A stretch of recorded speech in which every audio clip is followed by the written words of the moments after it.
Volcanic eruptions are one of the most powerful forces on Earth. From spectacular lava fountains to deadly explosions, they can bury entire cities under superheated clouds of ash and gas, or turn quiet rivers into seething torrents of mud and debris. Scientists are struggling to understand these unpredictable time bombs. We were taken by surprise by what turned out to be an unprecedented event. We'll circle the globe, profiling some of the most significant eruptions of our time, each more devastating than the last, each leading to a potential ultimate eruption that could change the world as we know it.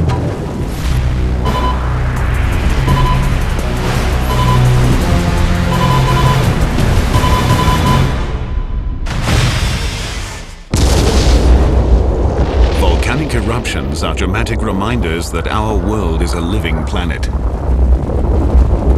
Their destructive force is 4 billion years old, a force that commands respect. Volcanoes combine the beauty and the beast, the power to create and to destroy. From the very beginning, they've served a vital function, releasing heat, gas, and minerals from deep beneath the Earth's crust. These byproducts proved vital to human life, creating the Earth's atmosphere. If volcanoes did not exist, neither would we. To me, they're one of the most beautiful things you can ever witness. But to the people who live under them, they're the most terrifying and destructive thing you can ever witness. Cameraman Jeff Mackley's mission to film the world's volcanoes comes with risks. On one mountain, he avoided death by moments when a lethal mixture of hot gas and ash just missed him. There was a loud roar like a freight train, and a pyroclastic flow came down the valley that we'd just been in. So, yeah, another 5 minutes either way, it would have been curtains for us. Mackley risks his life to record volcanoes' beauty. Others risk theirs to record their power. Many of us have experiences that could either have gone one way or the other depending upon just something small that happened. In the past 60 years, volcanic eruptions have killed at least 27 scientists. Even so, their quest for knowledge continues. On average, between 50 and 60 volcanoes erupt every year. About 20 are erupting at any given moment. All are vents in the Earth's surface. Most take place within the Ring of Fire, an area around the Pacific Basin where tectonic plates collide, allowing molten rock or magma to be released. Thick magma loaded with gas triggers explosive eruptions. Thinner magma with less gas is less volatile. To compare and categorize eruptions, scientists have developed the Volcanic Explosivity Index, or VEI scale. Each notch up the scale means a higher ash cloud, more ejected material, and greater explosive energy. The events profiled here begin with a non-explosive eruption and peak with a planet-altering super eruption, one that experts say will eventually happen.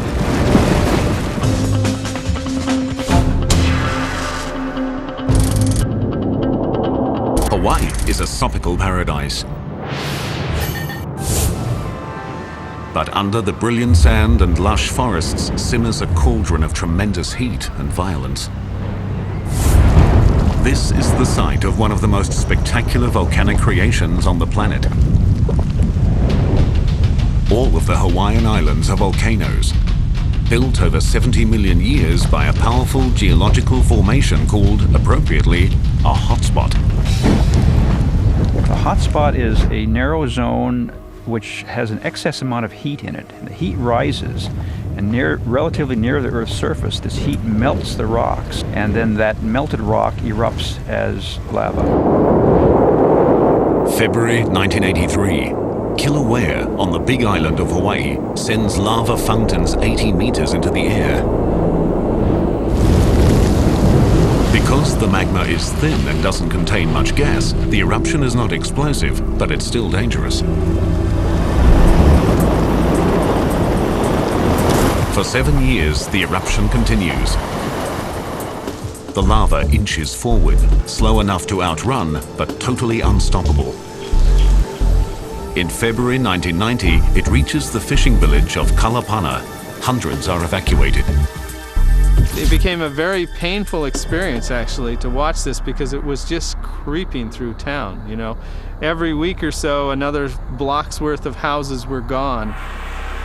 Residents have time to pack up their belongings and, in some cases, their entire homes. Others can only watch as the lava destroys their past. We moved out that afternoon, and 2 days later, our home was engulfed by flames. And we were able to watch the lava come into our yard. By December, the entire village is gone, buried under more than 15 meters of molten rock. Behind me is the eastern edge of what used to be the town of Kalapana. In 1990, there were about 150 homes out here, and they've been buried by about 5 stories worth of lava.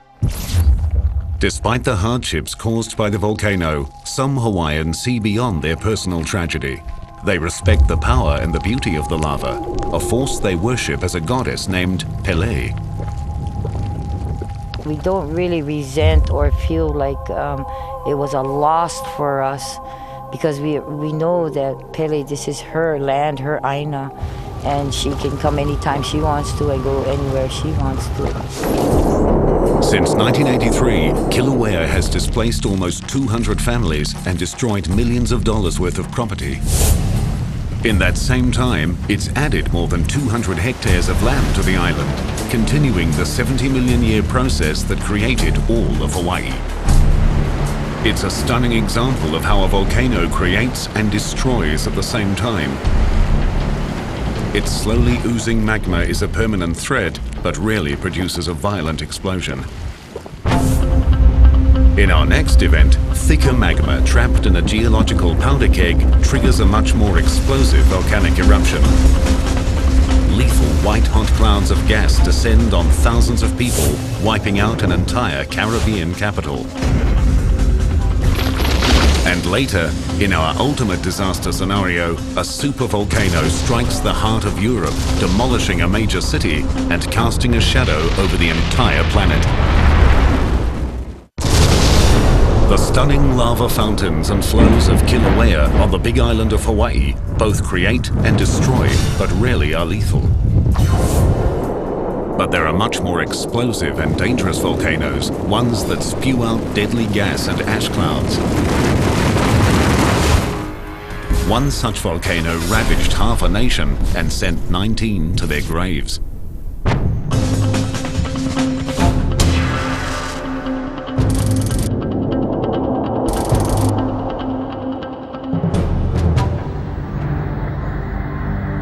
Montserrat is a lush and tranquil Caribbean retreat.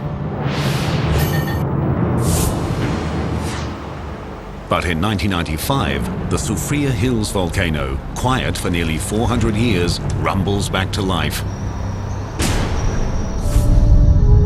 Over the next 2 years, multiple eruptions shoot ash thousands of feet into the air.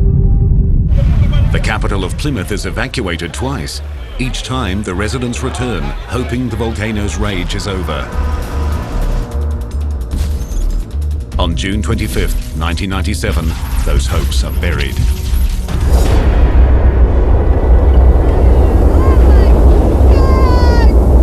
At 1 p.m., a giant ash cloud erupts nearly 10 kilometers high. In the next 30 minutes, close to 800-degree mixtures of ash and rock race downhill at more than 100 kilometers an hour. The lethal clouds are called pyroclastic flows. Roy Daly lives 3 kilometers from the volcano. He hears the eruption and rushes outside to see the flow racing by him, less than 50 meters away. Started to feel some heat, and the darkness started to roll over the road. So I got in my car and I sped away like crazy. I drove on top the hill, away from the pyroclastic flow. The force of the thick mixture of gas, ash and rocks flattens everything in its path. Roy watches helplessly as entire villages are destroyed. He's managed to escape the pyroclastic flows, but he's not out of danger yet. I was scared to death. I thought I wasn't gonna live. It was so dark that if you put your hands to your face, you couldn't see them. Hot ash raining down on you, real hot ash. I felt scared. I couldn't move, I couldn't see, I couldn't breathe properly. So, of course, I felt I was gonna die. But I was hoping I didn't die, and I didn't. Roy is finally evacuated by helicopter, but not everyone is able to escape.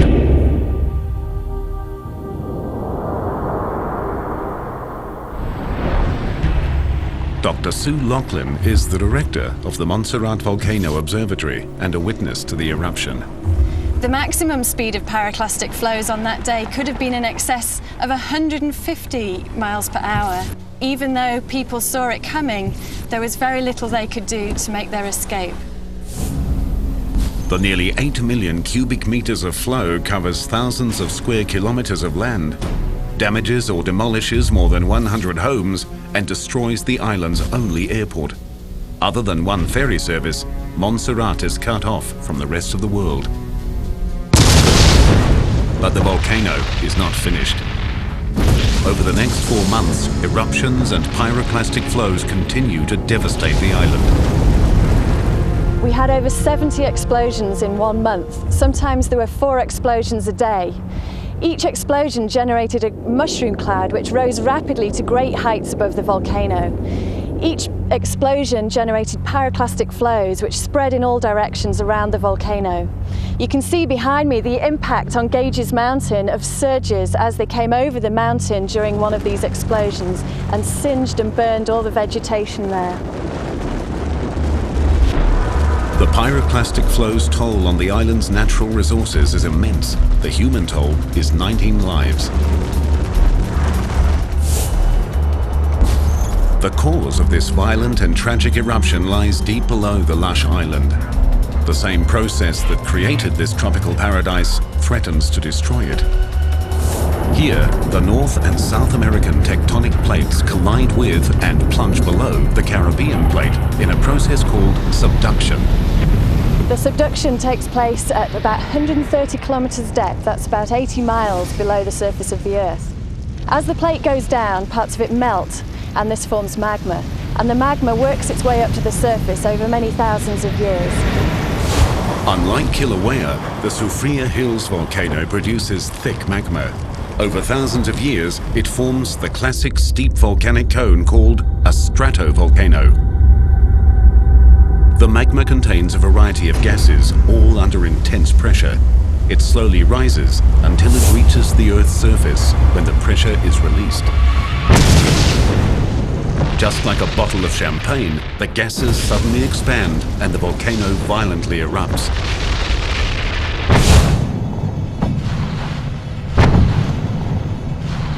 Thousands of kilometers away in Bari, Italy, scientists are studying Soufriere Hill's most lethal side effect.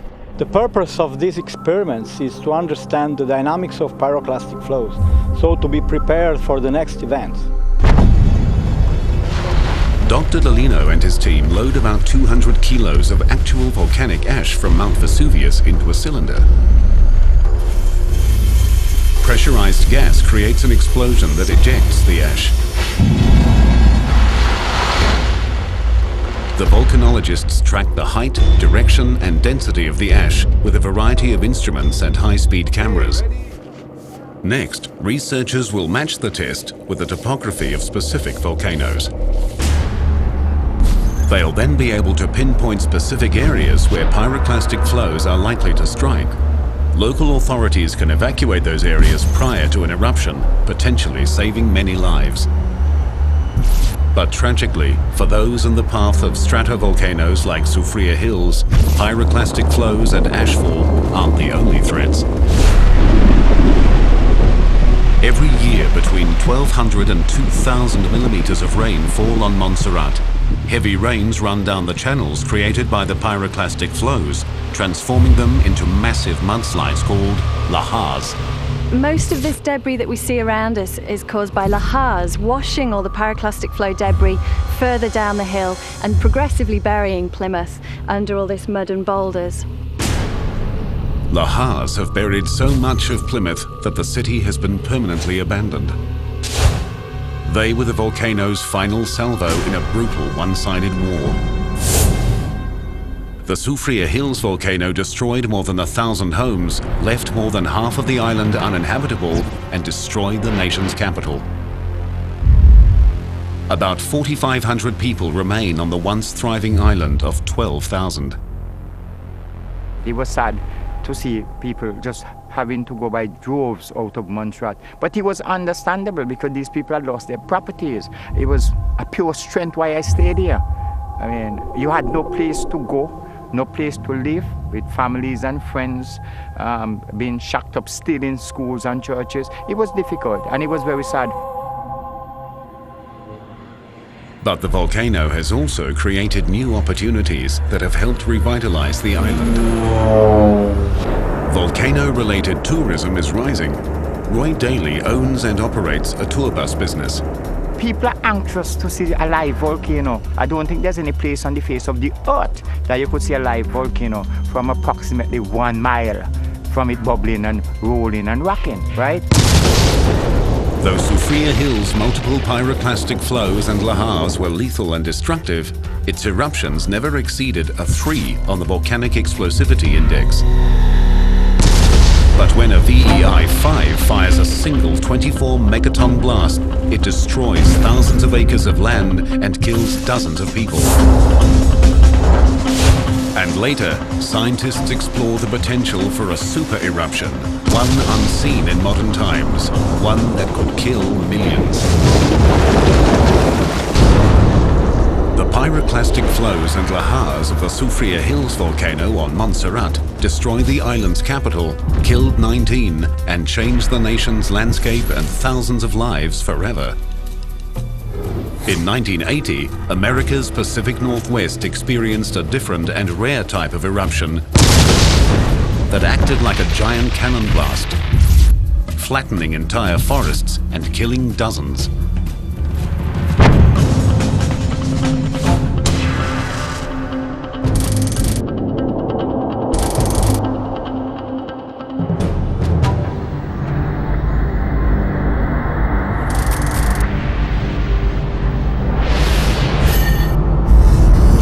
The Cascades are an 1,100-kilometer-long majestic range stretching from Canada to Northern California.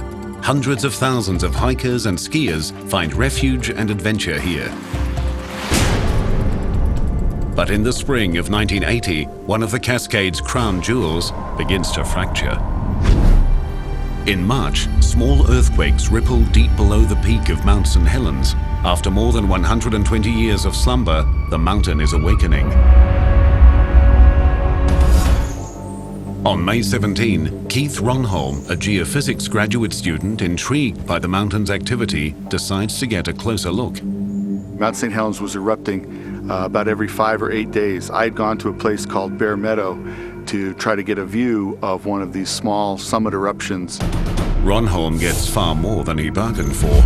At 8:32 on the morning of May 18, a magnitude 5.1 earthquake rips through the volcano's north side.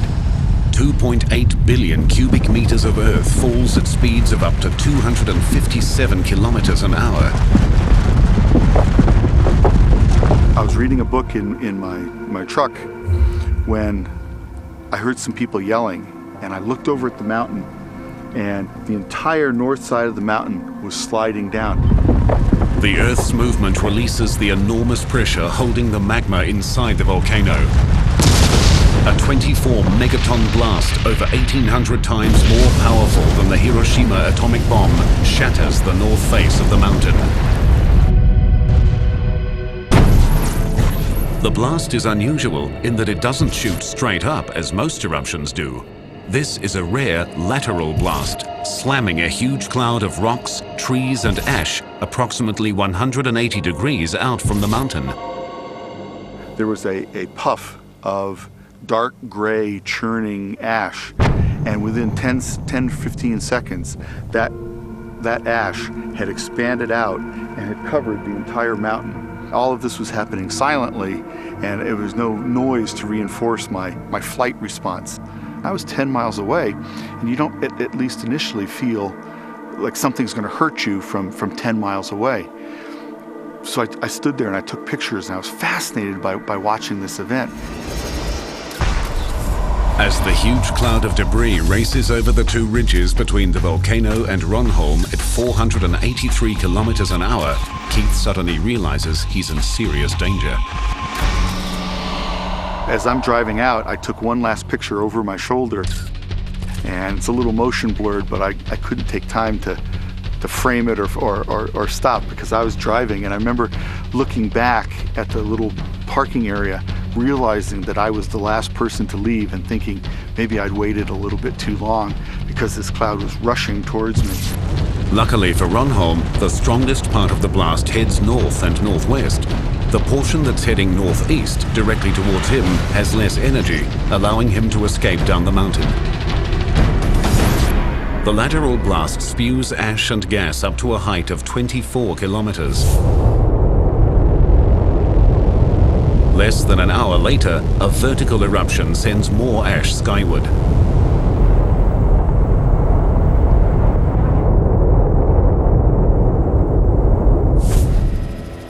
Into this grim scene flies Jess Hageman with the Washington Army National Guard. Most of the trees were blown over by the eruption, and we're talking about 14, 15 miles downstream of Mount St. Helens. The whole landscape was changed. It made you feel like sort of a gnat flying around the universe, because in comparison to the size of the eruption, it was amazing. Amazing and horrific. 800-degree pyroclastic flows race down the steep flanks at up to 129 kilometers an hour. In some places, they are 37 meters thick. In the early hours of the disaster, the enormity of the destruction to the landscape is impossible to comprehend. But it only takes one sobering moment for Jess Hageman to realize the human toll. It was on this ridge right straight ahead of us here that we found the first two survivors in the blast area. And that turned out to be Jim Skomenke and his partner, Leonid Skirkadov. And we eventually were able to pick those two people up. 9 hours after its start, the eruption ends.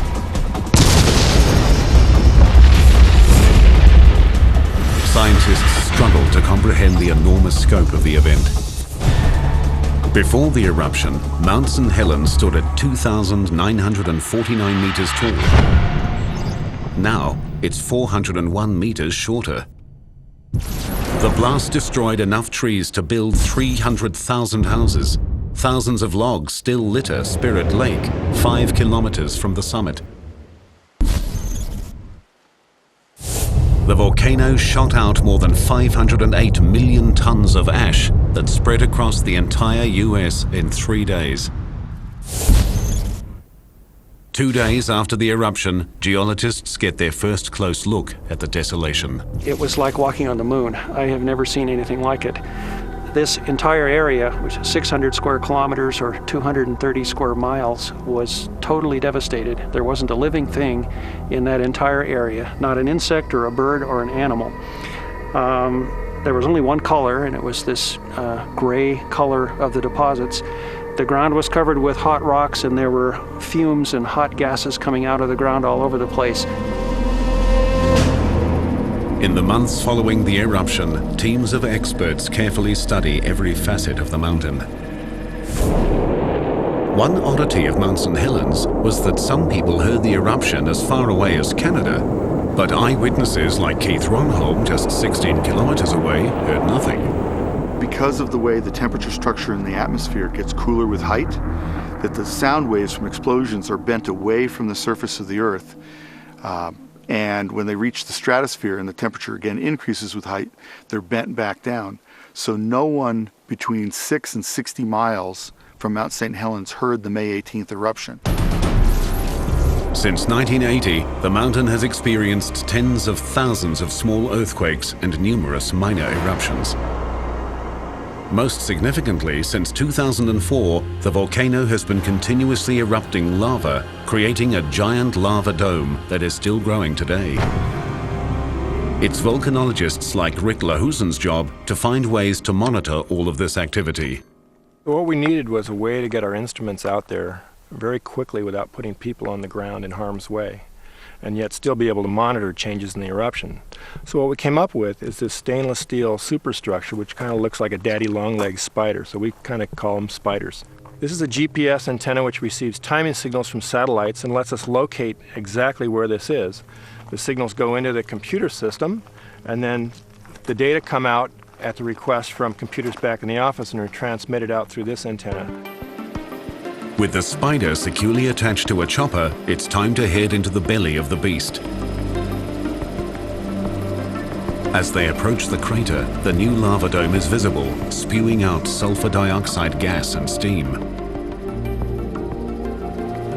This is proof that magma is reaching the surface with the potential to build to another eruption. The most dangerous moment for Rick and his pilot comes as they place the spider on the lava dome. This close to the crater floor, exploding rocks or a sudden burst of steam could easily kill them. Operating with the precision of surgeons, the men carefully place the spider directly on top of the lava dome. Within seconds, the device begins gathering and transmitting data. At the Cascades Volcano Observatory in Vancouver, Washington, Lahusen analyzes the spider's digital camera images. Time-lapse photography shows the lava dome's formidable growth. What's really phenomenal about this is how much rock is coming out of the ground. It's taller than the Empire State Building. It's coming up at 5 meters per day, more than 200 meters across, and it's right here in our backyard. No conclusions have been drawn yet about the lava dome's rapid growth. Geologists warn that an eruption similar to the 1980 event is possible, but unlikely. They are certain, however, that future eruptions of some sort will occur. Whatever its future, the mountain's recent past continues to reverberate today, especially for those who were there. It's just an amazing event to witness that we normally think of the Earth as being a very static, stable environment that doesn't change. But when you get to watch a volcanic eruption and you watch a giant piece of the Earth slide away, followed by this dynamic, churning ash cloud that flattens tens of square miles of forest, you realize how powerful nature can be and how powerful geologic forces can be. Mount St. Helens VEI-5 lateral blast destroyed a massive amount of land and killed 57 people. Just one notch up the scale, a VEI-6 volcano kills hundreds when its huge eruption is followed by a long series of deadly side effects. And later, scientists reveal the unthinkable effects of an ultimate eruption that they guarantee will happen sometime in the future. The VEI-5 lateral blast eruption at Mount St. Helens flattened 600 square kilometers of land and killed 57 people. But there's one volcano that's in a class by itself. It killed hundreds, afflicted millions, and affected the entire planet. Its eruption was just the first in a series of tragic events that went on for days, months, and years that continue to this day.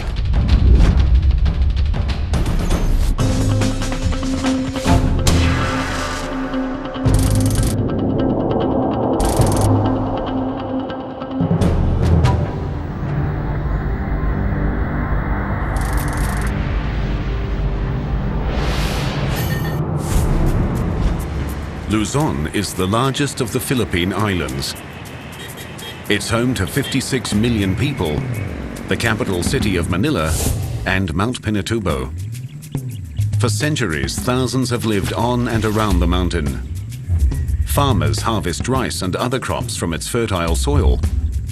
What many locals didn't know or believe is that the mountain is a volcano. Even most experts who knew it was thought it was inactive. On June 9, 1991, the mountain erupts for the first time in more than 500 years. Eruptions, earthquakes, pyroclastic flows, and ash batter the island day and night. Geologist Dr. Kelvin Rodolfo arrives 4 days later. The amount of ash was falling so thickly you couldn't see any more than 20 feet. There were pieces the size of chicken eggs that were landing on us. On June 15th, a massive eruption spews 5 cubic kilometers of volcanic debris 35 kilometers high. The top of the mountain collapses, triggering a series of large earthquakes. Rodolfo is one of thousands trapped in the city of Olongapo, 33 kilometers from Pinatubo. I was terrified continually during the eruption. Every 3 minutes or so there was a noticeable tremor, one of the magnitude that would cause you impulsively to want to run outside of a building. But outside, the scene is equally terrifying. Reddish lightning was darting horizontally above people. And the claps of thunder were practically simultaneous with the lightning. This intra-cloud lightning is caused by static electricity in the ash cloud. It's seldom dangerous because it strikes horizontally instead of vertically. Still, fear of the conditions outside stops many locals from sweeping the ash off their roofs, something that will have fatal consequences. On the same day as the eruption, a typhoon strikes Luzon. The heavy rains mix with the ash. Since ash consists of fine particles of rock and minerals, adding water turns it into a cement-like substance. For those with several centimeters of ash on their roofs, the mixture is a deadly one.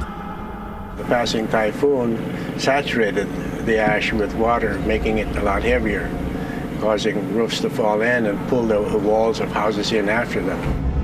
As if that isn't enough, vast pyroclastic flows fill the valleys around Pinatubo with debris. Once again, the typhoon turns a volcanic byproduct into a lethal weapon: lahars.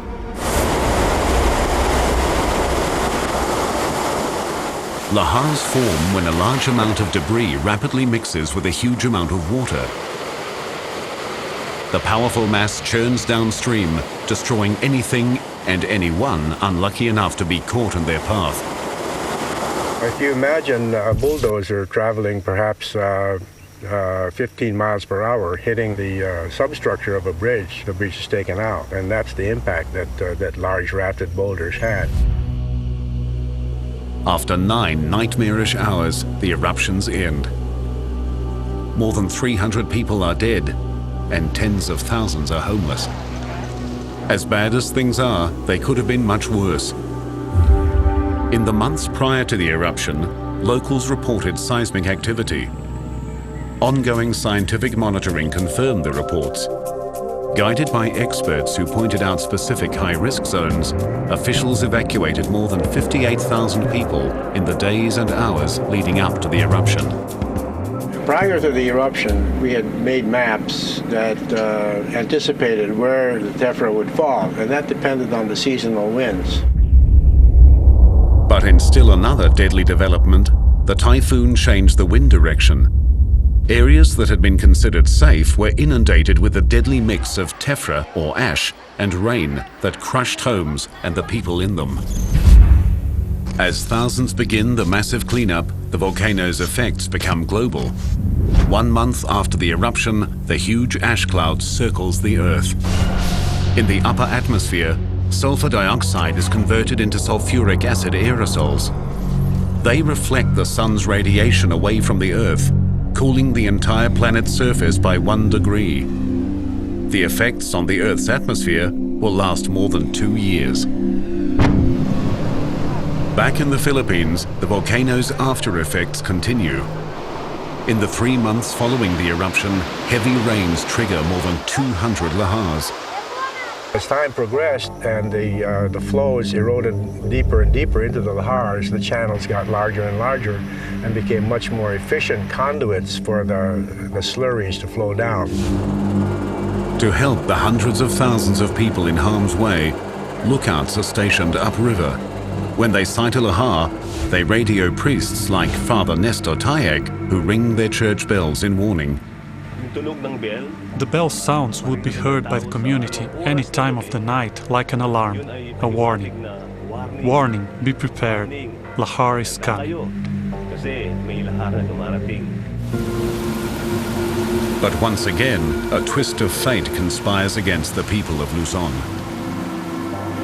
In October 1995, another large typhoon strikes the island and lookouts are put on alert.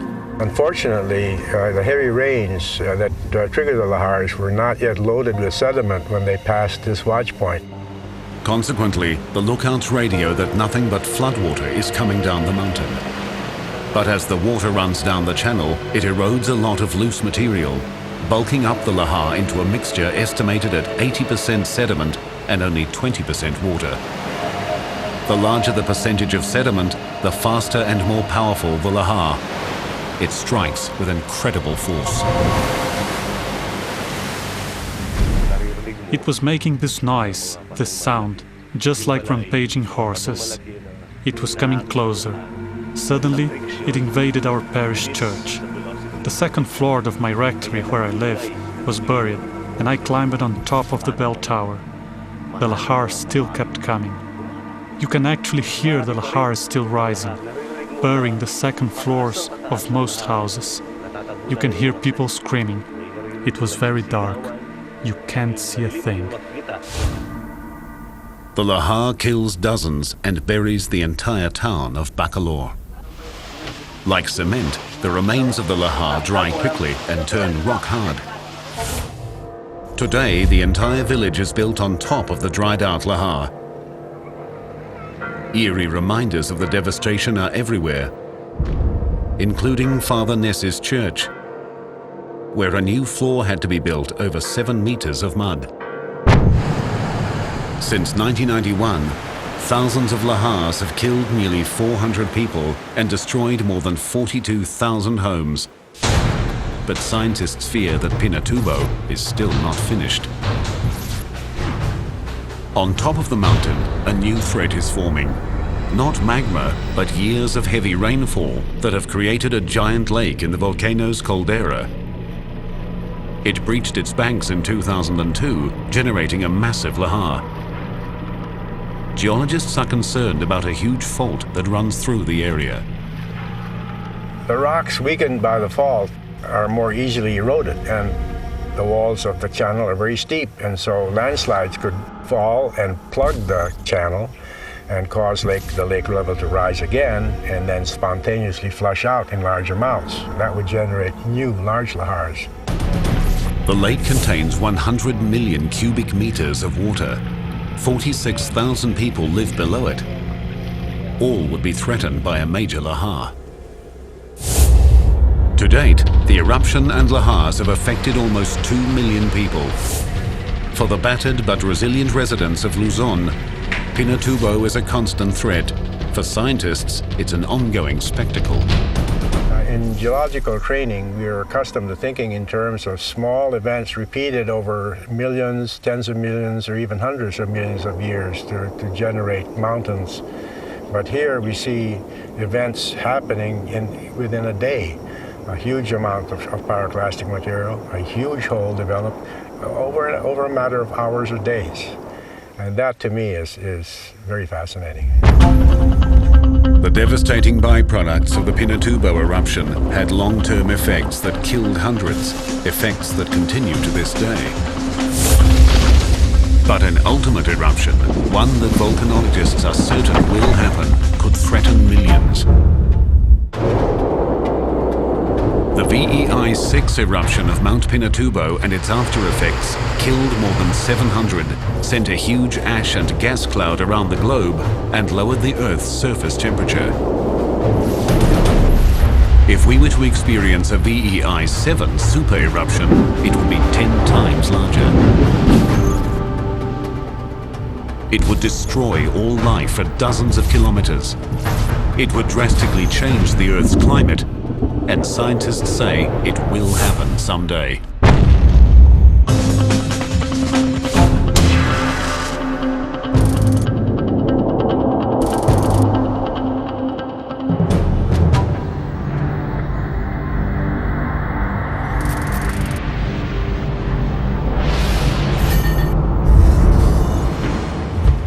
The 5 million people in the Naples, Italy area live in the highest volcanic risk zone in the world. Approximately 11 kilometers to the east is Mount Vesuvius. Its 79 AD eruption killed more than 20,000 in Pompeii and other villages. Since then, the volcano has erupted 50 times, most recently in 1944. Vesuvius looms over Naples as a constant threat. But 15 kilometers to the west is a far less conspicuous but potentially far more deadly volcano, Campi Flegrei. Campi Flegrei is an enormous 13-kilometer wide caldera with a series of craters scattered inside. 350,000 people actually live within the caldera walls. Since Campi Flegrei is not a tall, imposing volcano like Vesuvius, it attracts little attention. But volcanologists like Steve Self know the massive power it contains. Here we are in the middle of a volcano that's got a remarkable history of eruptions since it was first formed about 35,000 years ago. This area has had repeated eruptions, forming the craters like the one we're in. We're in a volcanic crater that still has steam vents acting and hissing, as you can hear behind us. These steam vents reach temperatures of nearly 700 degrees. To a casual observer, that's impressive. But to experts, the vents, along with ground shifts, are ominous warning signs. An indicator of Campi Flegrei's power lies in deposits left by a massive eruption 35 to 40,000 years ago. It was 10,000 times larger than the 1991 Pinatubo eruption. These 80-meter tall cliffs in Sorrento, 30 kilometers from Campi Flegrei, are composed of volcanic material left from the super eruption. Volcanologist Giuseppe Mastrolorenzo knows they are geological proof that enormous pyroclastic flows swept through this entire area.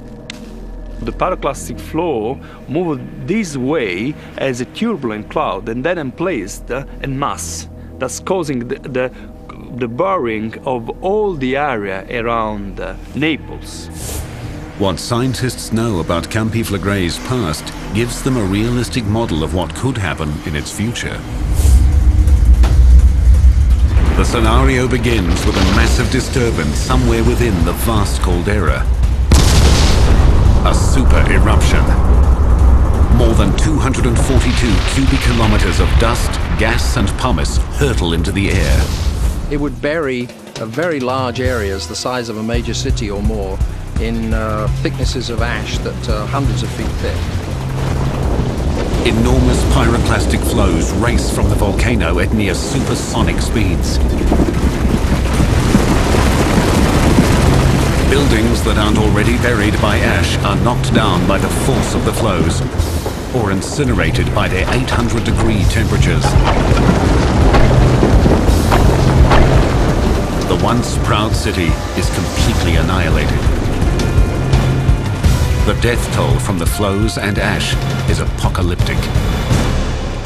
We can assume that in case of a super eruption, several million of people will be killed. The casualties and destruction spread far beyond the immediate area. The eruption column grows to a staggering height of 30 kilometers.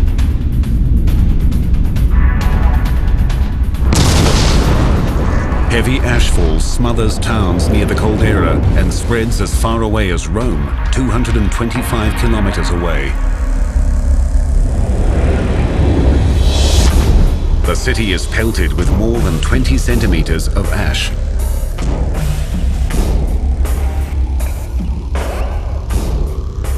Enough to cause roofs to collapse and kill thousands of people.